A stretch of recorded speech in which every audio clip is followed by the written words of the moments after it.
আসসালামু আলাইকুম, কেমন আছেন আপনারা সবাই? Welcome to my YouTube channel the kitchen life of Fariha. আজকে আমি আপনাদের তৈরি করে দেখাবো ভ্যানিলা আইসক্রিম রেসিপি। তো এর জন্য প্রথমেই আমি একটি প্যানের মধ্যে 1 কাপ পরিমাণ লিকুইড দুধ অ্যাড করলাম। এরপর দুধগুলোকে 7-8 মিনিট কুক করে নিব।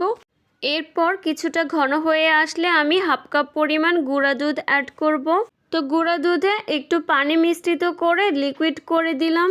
এরপর 2 চা চামচ কর্নফ্লাওয়ার নিয়ে নিলাম, এটাও আমি পানি মিশ্রিত করে দিব।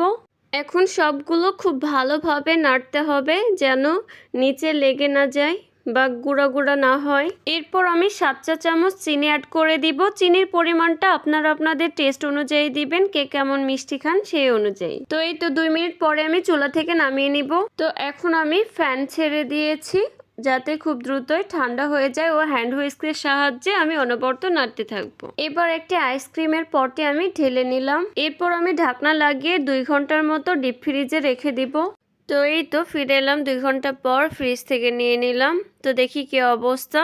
এখন আবারও আমি হ্যান্ড হুইস্কের সাহায্যে খুব ভালোভাবে ফেটিয়ে নিব, যেহেতু আমি আলাদা কোনো ক্রিম ব্যবহার করিনি আর পারফেক্ট ভ্যানিলা আইসক্রিমের জন্য এই ফেটিয়ে নেওয়াটা খুব জরুরি। এবার আমি 5 ঘন্টার জন্য ডিপ ফ্রিজে রেখে দিলাম। তো ফিরে এলাম 5 ঘন্টা পর। তো এবার দেখা যাক ভ্যানিলা আইসক্রিমের ফাইনাল লুক। ওয়াও, দেখে জিভে জল চলে আসছে। আগে একটু খেয়ে নেই।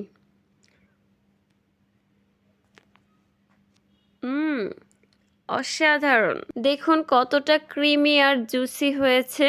ঠিক দোকানে কেনা ভ্যানিলা আইসক্রিমের মতোই সফট ও সুস্বাদু।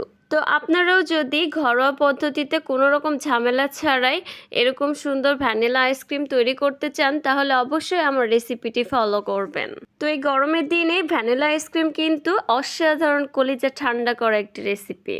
তো আমার রেসিপিটি যদি ভালো লেগে থাকে একটি লাইক, কমেন্ট ও শেয়ার করে দিবেন এবং আমার চ্যানেলটি সাবস্ক্রাইব করে আমার পাশেই থাকবেন। আল্লাহ হাফেজ।